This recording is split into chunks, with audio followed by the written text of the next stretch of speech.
Egunon, sail ofizialeko Duerme filmaren prentsaurrekoa egingo dugu orain. Good afternoon. Let's commence the press conference of the official section, Eva Doesn't Sleep. And we've got the director, Pablo Agüero, the actors and actress, Ivanol Arias, Daniel Faleón, and Sofia Gambrito, and the producer, Mariela Zlovieski, Jacques Mulowski, and Marianne de Molin. Jacques Bidou and Marianne de Molin, the producers. So they're eagerly awaiting your first question. Please, in the first row, microphone, please. Y tomo turno de preguntas. And I'll take turns. Hi, good morning. Two questions for Pablo. The first is the structure of the film. Quite theatrical, the way it was done. Was that very clear in your mind from the outset? And the second, which draws my attention, is the sound. All of the sound details are quite marked, or quite clearly marked. A cigarette, the steps, when they walked, or when they take their gloves off, you could hear it very clearly. How did you deal with the sound side of things? Thank you. The structure has to do with several choices that go from the ethical to the aesthetical. On the one hand, the try is not to make a detailed painting of the whole story, which would be too difficult for the audience. We have to leave part of the real story, which is, you can't believe, you could probably not even believe, it would be too sordid as well, and I didn't want to demonstrate it, so therefore the narration was quite elliptical. There's a big 25 years. I just wanted to concentrate on 3 moments, and that's how I aesthetically selected, which has to do with the content matter of the film. It also had to do with the way we shot, of making the film a large film in its ambitions and in its narrative and the casting with a small budget, and to film in 20 days. So therefore, the strategy was to achieve artistic power and narrative power to the maximum, concentrated with very few means. That was the idea of constructing all of the... the most difficult time is to move crew and cast. I wanted everyone in the same place and to put it on the screen, and I want to have them together. That's where we worked with continuous sequence. Every day it was a new sequence, and we risked ourselves, and there was a choreography that would last to 10, 15, 20 minutes, and where everything came out perfectly. That creates an enormous amount of tension, a way of working with the actors and with the technical crew to find that magic that happens in real time. I wanted that feeling of when a magician, he says, I've got nothing in here up my sleeves like a magician. He says, that's what we're not manufacturing. We're living. Those 15 minutes exist in real time, the full scene. So therefore, that was from the beginning of the ethical to the aesthetic. That's where it took us. It was something that we concentrated in 3 strong, powerful moments with very few different scenes in maximum intensity in small amount of time and a small amount of space. Sound, yes, the second was, well, films are marvelous, cinema is marvelous. Every time I make a film, it's a unique opportunity. Well, I wouldn't say it's a luxury because it's arduous work, but to have all of those means at your disposal, I tried to squeeze the maximum out of them, and the sound was the only moment where you can add layers to ad infinitum almost. Not like an image on an image on an image on an image, but I can use layers of sound. So therefore, I construct it in a very complex way, merging the music and the sound editing simultaneously, and therefore I can work in the engine of the motor has been mixed with the roar of a tiger. It's subliminal, relatively subliminal, that is to say. You're putting it in front with a very explicit message, and we're working semi-consciously, so therefore the sound is very expressive in the whole film, and with many layers to read it. For example, we have worked with a sampler of Evita's voice inundates the entire film. We've lasted for a minute one of her face. It's like wind. Evita's screaming is always sort of sewing out, includes her presence throughout. It was experimental work really that we've carried out with the sound. Sorry if I've answered my answer was a bit long. But I'd like to know whether you saw the Tristan Bowers documentary on the one hand, and on the other hand, what were the sources that you used to make the script? Yes, I saw the documentary. I thought it was very good. It was the only work that I'd seen that showed the entire history. Not even books, but he reconstituted everything. After the documentary, we continued to discover things about what had happened, the facts, and it changes. I worked for 5 or 6 years investigating and researching where all of the information was quite relative, I saw, and everyone gives a certain version. I think there are 4 or 5 colonels that claim the fact that they hid Evita, and some have written a personal diary, and I've read them all, but obviously they're all lying, and that's what gives me the margin to construct my fiction film. And what other sources, books, documentaries, or what? I've got a library at home which ever doesn't sleep. It's a whole library, a whole shelf full of bibliography. I could give you bibliography. There's a lot of material, enormous amount of material, all quite relative, because Peronism is divided because they're condemned. Some people, there's Peronist and anti-Peronist propaganda, so it's very difficult to find the true information. Right at the back there, please. Hi, good afternoon. I like the film because it makes aesthetics with history, with the direct images. I'm not too sure. The truth is an experiment which, for some people, it would have been a bit tough, but I loved it, and that's what I wanted to tell you. Whether you used different types of art, that is to say, what type of aesthetic narrative that you've had. I liked it very much, and I would like to say I agree with Pilar Pulzano, like all women. Thank you, thank you, and a huge hug from me. Hi, good morning. I would like to ask the director about Evita nowadays.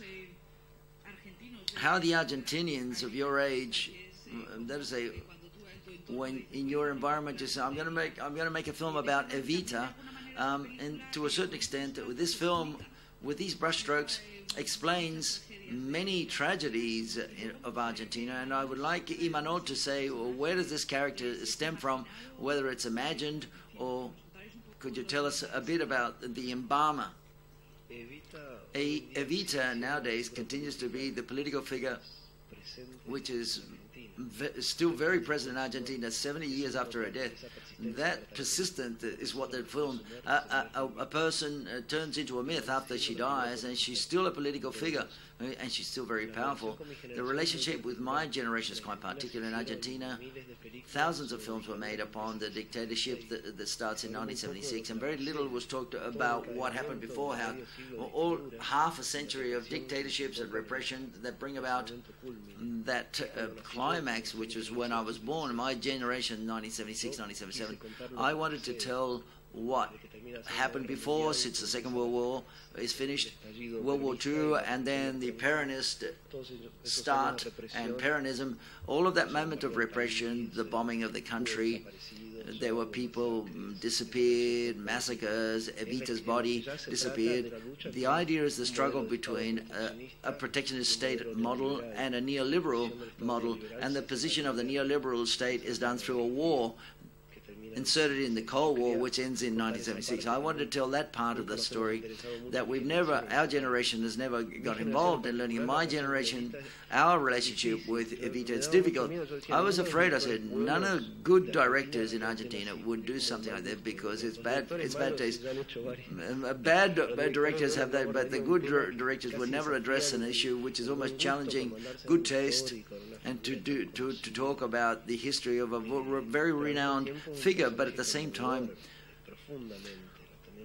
but it's a character that's the voice of Evita before understanding politics. What made me cry was Evita's voice. She's got a broken voice. He's a bit like Janis Joplin, but from the tragic side of the voice and social side of Janis Joplin, that that emotionally hits you. So therefore, I think that's what most of my generation understand about that time. Hi, good morning. Pedro Ara, he's from Aragon, who was born at the beginning of the 19th century. He is a doctorate in the University of Zaragoza, and in the Germany of the pre-First World War, recomposing cadavers of military people that were destroyed to hand them over to the families there. He carries out a technique that has to do with the reconstruction and the plastification of the cadavers, the dead bodies, and then he's called up by the Soviet Union to embalm Lenin. He denies he doesn't want to do it. He don't want to embalm someone who has got with an ideology, and a student of his does it. He goes to Argentina, to the University of Cordoba, in a place where there already existed a certain fashion of recomposing the dead bodies to expatriate them to Spain of the very important and well-known families. He carries out a lot of teaching, and he embalms the hands of Falla, the composer. And I've seen them, and it's quite perturbing and disturbing because they're alive, and it seems as if they're going to play the piano. According to his own book, he says, a book which is published in Spanish and in German, I finally found it in Montevideo, which I think is the last big library in the world, where the only place where you can see it. So I got a book that I bought, which had been used, and very much where he details the entire process. He, according to what Pedro Ara says, he's a conservative, a monarchy. He detests masses. He feels very disturbed, and he hates poor people that he sees in Buenos Aires. And he has a vision of the figure of Perón, of almost of war. He is called up by an ex-student of his and a minister with Perón, so that he can embalm the Perón that he wanted to do, but Perón never. He announced it, and he created a commission to embalm the body. He denies doing it, but he accepts going to meeting her. He says he meets her on a day where Perón has to talk on the balcony, the famous day in which speech where Eva talks, sustained by the general. He says that he finds a woman who's 32 pulse of 32 per minute, and then a blood pressure of 4.2. She can hardly talk. A woman who had been bleeding continuously because she had a problem in her uterus, in her womb, and he explains that he doesn't want to do the work, but at that time, according to what he says, Eva Perón listens to the general say something that wasn't foreseen. The general had to say that she was going to be in the presidential election, and with that low blood pressure, she gets up and she goes out into the balcony. In the photo of the balcony, I think Pedro Ara is on the fourth on the right, and this man says that she's a woman that turns up to 190 heartbeats per minute, and with a small microphone she can communicate, excite people, and move 2 million people. And so therefore he understands that there's something from the medical standpoint which is interesting in that work. Pedro Ara commits himself to work with her, exercising a paraphination sort of, using paraffin, because the cadaver of Eva Perón has no scratches on it, no body parts were touched. She's got them all, and the photos in the book, these photos exist, and the few people that have seen it said it's a feeling of freshness on the, it's as if it was alive in the skin when she relaxes. And he spends 3 years in which he wants to hand over the cadaver, preparing that body, a bit of time to present it before those millions of people that went to see her, and then another 3 years that he worked upon it. So therefore the feeling that I had was that this man turns into the last defender of the rest of Eva Peron. And from my point of view, is one of those characters in history that in a very popular sort of way, with a language which is very simple, he manages to unmask the great lie that we lived centuries ago. He unmasks power. He unmasks it to such an extent, and it makes the less cultured, the simplest masses of people, that power can't put up with it. So therefore, not only that he has to kill it, but he has to make the body disappear, and has to make it disappear from history. And from my point of view, Pedro Arda's medical perfection makes it impossible for it to make the body disappear. So the character is from Rockefeller, very disturbing, to all of the heads of state that have invaded us in this great lie and in this great process.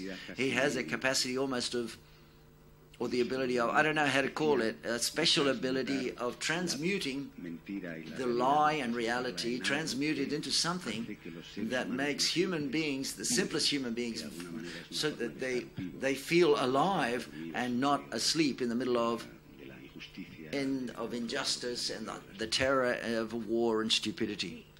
Yes, here in the back. Hi, a question for the director. In the film, the character of Evita is seen as a myth vis-a-vis, that it wasn't a chosen, as an elected politician vis-a-vis the other politician. And when the dead body appears, it's whether that's a reconciliation for Argentina. That's my question. No, the truth is, specifically in the history of Argentina, was a recovery. It was a false reconciliation. It was propaganda when the body came back. And the real story is something that's so crazy that I left out of the film.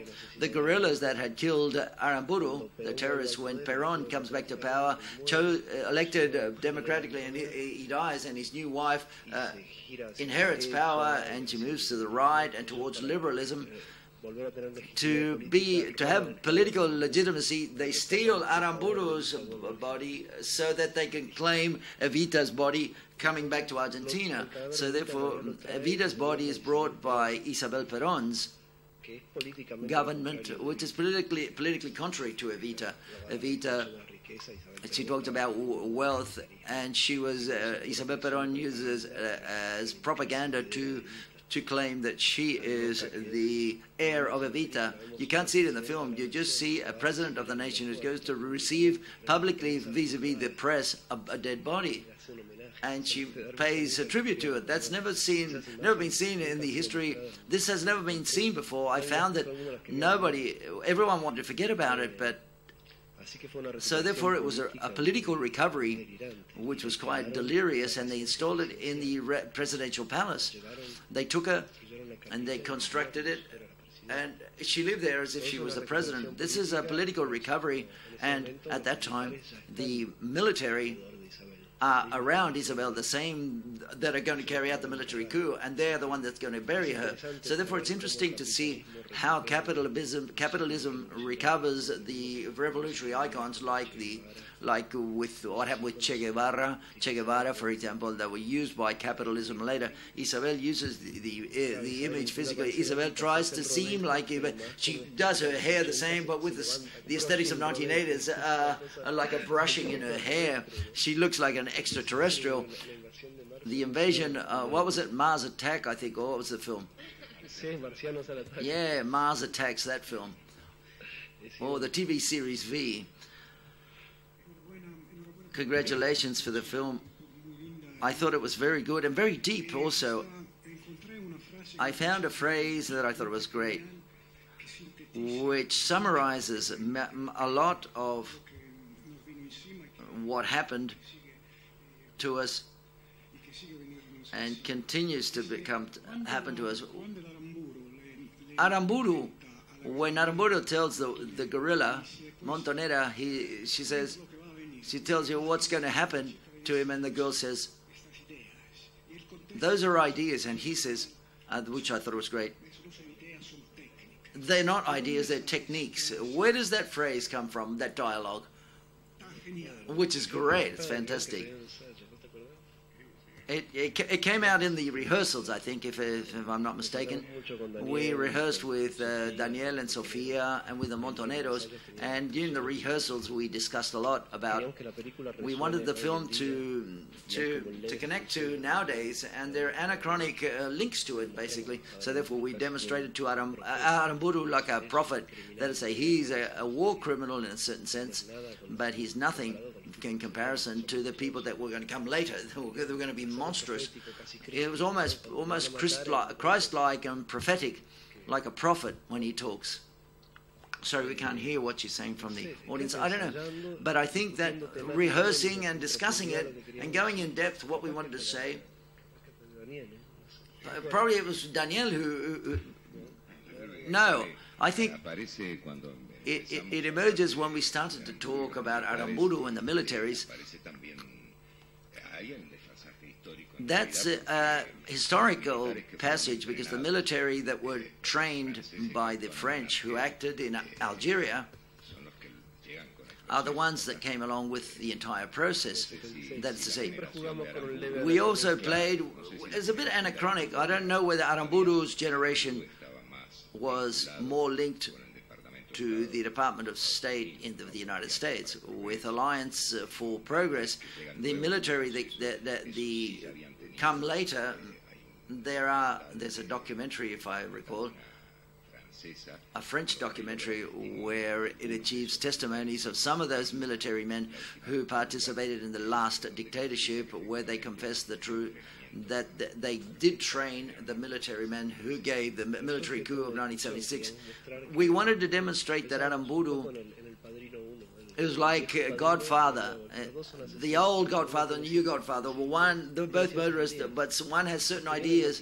Those that come along, I haven't got ideas, they've got techniques, they've got power, and they come along to kill us.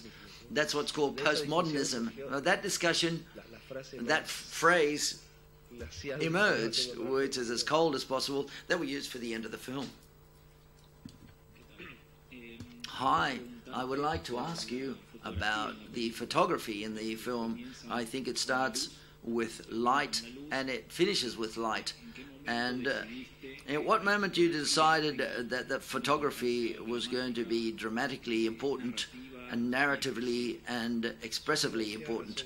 Well, I said each aspect in cinema, as I said a moment, in filmmaking, is something marvelous that you can exploit. It's like being a musician or a painter or a contemporary musician, or to be a photographer or being an actor.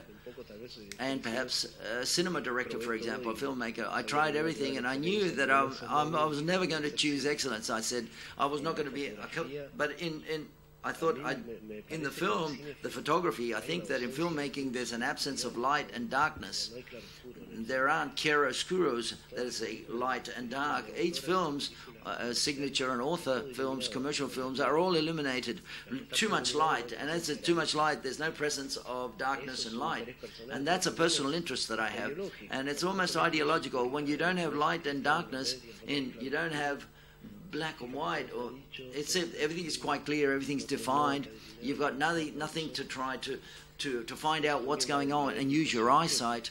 And that is to say, aesthetically, you've got to see that the audience can look and discover something else on the screen that is manifested by light, and that metamorphosis that takes with the images. There are many, many special effects that are almost handmade, and that the image is almost moving, dust suspended in the air until you heat the air so that the image is a little blurred, and then lighting things up with fire, and there's water falling on the walls in the background. The image is never something fine, defined, like history is not defined, and it's definitive either.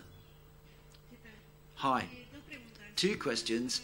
One for Imanol, surprised by how much knowledge you have upon embalming techniques. Did you study it, or was it something that you were interested in the past, and whether throughout the film you learned something that you wanted to tell us about that? And then the surprise also, and how did you manage, Pablo, to get Denis Lavant to work with you? Well, I didn't go to school, basically. I'm from an Eibar. I'm an actor since I was a kid. I've got that talent, shall we say. So all of my knowledge, I learn it. I've learned it through making movies. I made myself a better person. It's turned me into who I am through portraying characters. I received this proposal in a year in which I was able to open up dates of that absurd world that I've been living for 14 years. I'm like Gagarin in space, in gravity, with no gravity, without touching Earth, doing a TV series with a lot of words that millions of people can see, but it's just a TV series and it's free at home, and you see at home, and it tells a story, a sentimental story, history of Spain. So I received this project after doing Anacleto, which is, from my point of view, and with all respect, and I love this film, another moment in my life which has placed me in what I appreciate of this profession that I do. And I decided to take it on immediately when it was given to me, because I'm very close to the production, and for Buenos Aires, which is a city that I feel almost a son of, just like from a son of Eibar, or from where I live here. So if I had a problem, I had very little time to do it. I had to open up a week to be able to shoot. And so I got in touch with Pablo, who I met through Skype. I met him a day before we started shooting. Personally, we talked about the book, and I spent some time looking for the book. And when I received the book, I received a diary, which opens up a lot of background for the character to do it in a short amount of time. It's a book that's written by the embalmer, which is called Pedro Ara, the embalmer, the case of Eva Perón, and it's very precise and very detailed. It's a book that I found in Montevideo, where all the best books in the world can be found, by the way. And I'm sorry, we can't hear this girl. No, the book, I didn't achieve it in Spain because it's unclassified. The other one's in German, and the only place through the internet and connecting to friends, someone says, I've got a copy, it's a used copy of the first edition, by the way, and it's in Montevideo. So that's why I say you've got to go find books in Montevideo if you can't find them anywhere else. Okay, I'm just saying that it's great for literature, that city. That's where I discovered the entire process, which is very detailed. What did I learn in this film? Well, my learning process was very powerful in the film. First of all, because my landing from, I didn't land like Gagarin, not in the Baltic Sea, but I landed in the Gobi Desert. I had arrived on a Sunday. Until Friday, I was doing my TV series Cuéntame. I arrived on Sunday morning. I met Pablo. We talked, and on Monday morning, all of a sudden, I was in an empty space, an enormous empty space, 10 times this room, where they constructed all of the little flowers on a daily basis. And then the candles, with the proposal that Pablo said was a 12-minute scene non-stop, and we rehearsed all morning, and we had lunch, and we had 3 takes. Time that they do 3 takes in the afternoon. So this story, at least my part, I did it in 15 takes. 15 scenes. When you come from a non-gravity situation to a gravity situation, you land with a bang. So therefore, first of all, with the approximation to the character, and then the characteristics of Pablo, that he told me that he wanted unpossessed, a very... and this is what he said to me, don't dare to use any of my techniques that have made me popular on TV, because I was going to feel ridiculous in the film. And I'm 59 years old, and he's about 17, this little boy. And so I said, well, there was a lot of tension on the first day, and plus the character speaks Spanish, but then after a little time in Argentina, there are words that change, ubicar, agarrar, different words, and he changed them. And he changed the text a little bit more so that that presence was alive, to not lose my accent. But if we worked on the accent that Ara had, which were words that were Latin American, but with a Spanish accent. So I spent the first day, an enormous amount of tension. It's very difficult. One has 2 or 3 days in a film, but if you got 5 days to shoot, so jet lag and everything, so I started to work with a lot of difficulty. And Pablo was telling me that, hey, relax, because you're very tense. But I think that was good, that I was tense, and that rigidity and strictness. And he said that don't do that. He knew that it was going to provoke, that I was going to be even more tense and more rigid. And then when I helped him, I said, what can I do? What can I do? He said, shut up. And all of a sudden I understood that I speak too much and my disease is getting worse. And that silence that he asked me on the third day, for example, of the shoot, my friend came up to me and said, now you've lost all the tension, you've gotten rid of it, now you're doing things right. And that's what I learned. Instead of saying, well, okay, I'm in the film now, I calculated like a comedian. I said, 5 days I've lost 2, and I started to feel sick. A doctor came along, and I haven't got high blood pressure, and I had 27/14. I was almost near a heart attack. I started to vomit every day and every night. So therefore, half of the third day and the fifth day was shot with 4 buckets, and we rehearsed, and I vomited all the water that I drank. But I never vomited on the scene. I never stopped any scene. Yes. When you pull out, yes, of the 15 times, there was one time that I messed up. So I ended up, the tension my blood pressure didn't go down, not taking any drugs. I traveled like that. I came to Spain, and I spent 6 days in a clinic to compensate my high blood pressure, of which I'm perfectly healed now. And so therefore I learned the incarnation of characters from the body itself. I'm an actor, a natural method actor, and I think I'd forgotten for a long time the instrument for TV efficiency, which is much more false. And all of a sudden I found a reality which I thank very much to have participated. I thank very much the book that came from Uruguay, and I thank that falling back on Earth once again makes me think that I don't want to go into space anymore and want to stay here with my tension and with my learning process as an actor. It was a gift that's been given to me. Silence now. Thank you very much. Denis. Well, this film, as it had a co-production of French, he was saying to us every day. We presented the script in France, where they choose the best script of the year, and the film won it. It was a foreign film. We were surprised, and part of that award was an adaptation for French radio. And as I didn't like the actors on the radio, I just listened to Jean Moreau reading Buñuel, and I said, I want to adapt it if Jean Moreau reads it. It's like a beautiful experience. Jean Moreau read the whole script in front of 900 people in a festival, but he read it on his own. And some parts they made mistakes, so therefore I needed another actor. Who could it be? And my other dream was Denis.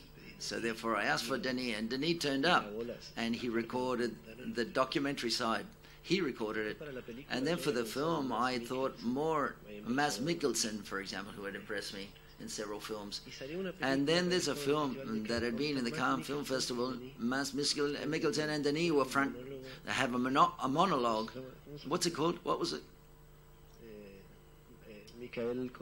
Michael Colas. Okay. And I said, wow, I've got Denis next to me, who's a monster. He's great. And he's eating Mads Mikkelsen. And I wanted to choose Mads Mikkelsen. I left the film and I said, I want Denis.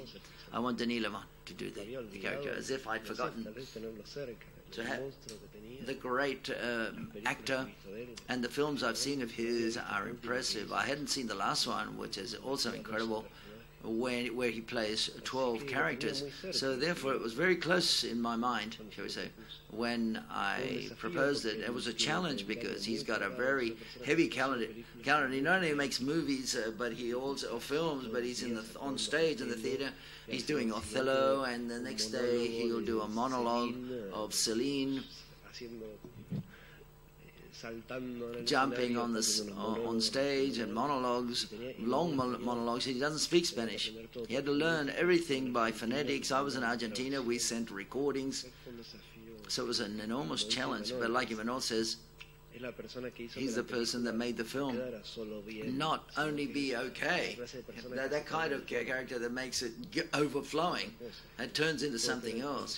He can be very professional, but he's like an overwhelming animal that if he appears at the right moment. We didn't really need that for the entire film, but there's a moment in the film that, according to the laws of drama, it's got at the end of the second third of the second third part of the film, and it's got to overwhelm, and that's what Denis did. Hi. To continue with the actors, Gael García Bernal, I thought it was incredible, those close-ups, and those were fantastic, and the way he looks, and his eyes were very intense and quite surprising at the same time, and almost made me feel quite afraid. I would like to know, how did you manage him to make him look like that with those close-ups that you took? I would like to know how you worked on his eyes. Gael, you've got to say, in that he's quite incredible. You see him, he's a small guy, and he's talking to you, and you put a camera on him, and he's got something which comes from him above all. When I see him through the camera, I can't believe it. He's got the sort of magic. You put him in front of a camera and it happens, or he turns it on.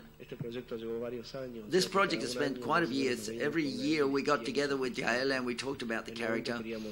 We wanted a pale vampire and sinister, and another moment we said, no, he's got to be a dandy who's got a tan, who comes from Miami. And finally we did a mixture. He's almost vampire-like, but he's a dandy character with his cigarette holder and so on. And he was in charge of all of this. He's a guy. It's the most disturbing thing comes from that he's something very good looking, very nice looking, who comes along singing and he's looking at himself in the mirror, and behind his conscious, he's talking about the worst massacre in the history of Latin America. That monstrosity is at a second level, and that look has to do with that. He's a guy that's smiling, but within him, he's loading up that monstrosity. He's very efficient, Gael, for doing this. He's very professional. And then plus, technically, we were filling him with for the close-ups in a certain way, and his face fitted in. His face will be very big. It will be 3 meters big because of the screen and very big eyes. I imagine the close-up on the screen.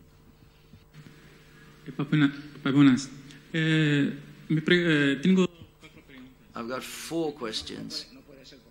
No, we don't have time. We don't have time. Just one question. Just one question. Just one question. They're short questions.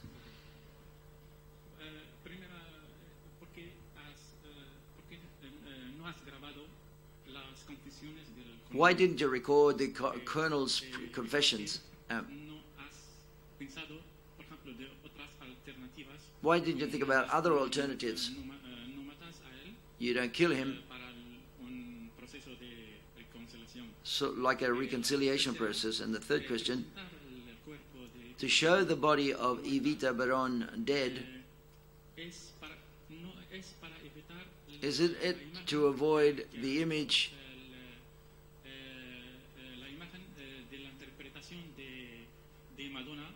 of the interpretation of Madonna of Evita Perón? And the fourth, don't you believe that you have had a conflict to avoid the manipulation of the image of Evita,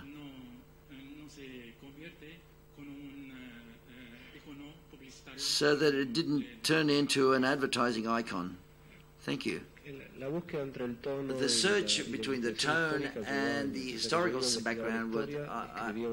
I wrote a version of the script. I had a tone of the film, so I noticed that it wasn't correct. So we studied an enormous amount of versions and structures. We had versions where there was a voice on off of the Colonel throughout the film, the entire film, and versions where I wrote the scenes that happened in Italy, took place in Italy, and I condensed everything, what I thought was essential for me. The truth is, I didn't place myself vis-a-vis the other Evita, which is an opera, which is almost half fantasy. Apart from having a character in common, it really has no relationship. I based myself upon history and my position vis-a-vis history and how this is translated narratively and aesthetically. Well, we tried all the different options. I ended up choosing the ones that I thought the most efficient and pertinent. Okay, before finishing, I think it would be very interesting that the producers could tell us a bit, Maria Ganon, and the French, it's a co-production which is French, Hispanic, Spanish and Argentinian, which is quite complex. Could you tell us about the co-production? Simply be very brief and to say that these types of films, the truth is, are made possible through co-production, where with more or less means and achieving some support and others not achieving. So along with Pablo, it's been quite enriching to work with Pablo because he's a person who has worked and the relationship with the production and direction. So therefore, at a given moment, the film was going to have a certain amount of means behind it. We didn't achieve them. Pablo always adapted himself to the needs, the possibilities that we producers were achieving. So therefore, the work was quite interesting and quite rich in that respect. And I think that films that have this potential, artistic potential, but in turn of content matter, is very, very important that they be made, and therefore the co-production instruments have to be very flexible, and we have to find formulas between the different countries which will enable us to give more, especially from Spain, to experiences such as this, which talk about the history of a character in Argentina in this case, but I mean it transcends borders and it talks about something which is more global and which affects us all as human beings. One word. I'm going to try to speak in Spanish, okay, but very bad. Just to say, we have produced with Marianne in the first film of Pablo, Salamandra, who was in Cannes in 2008. It's a film which was very powerful, and since 2008 we worked with Evita, 7 years work, and work for Pablo, which was very difficult in terms of script, and it was fantastic work. 7 years to try to construct a production vis-a-vis this story, and it'd be a long story. It's a long story, but we've got I've got enough time now. Do you understand what I'm saying? Yes, we do. Okay, I would just like to say that without France and the ministry, a fund of the ministry for the foreign ministry, Ministry of the Exterior, with Antinca, for example, in Argentina, the film would have been impossible to be made. So therefore, it's with these are the two pillars that we constructed, and then the production. It took us 7 years for a film that for us was very powerful, very powerful. Eva doesn't sleep without money. We can practically say without money. The budget of this film is terrible. It's terrible. 800,000. Just under $1 million. Can you imagine for this film, and with so many years' work, but the film's here and it's very powerful. Thank you very much, Pablo. Okay, ladies and gentlemen, thank you very much.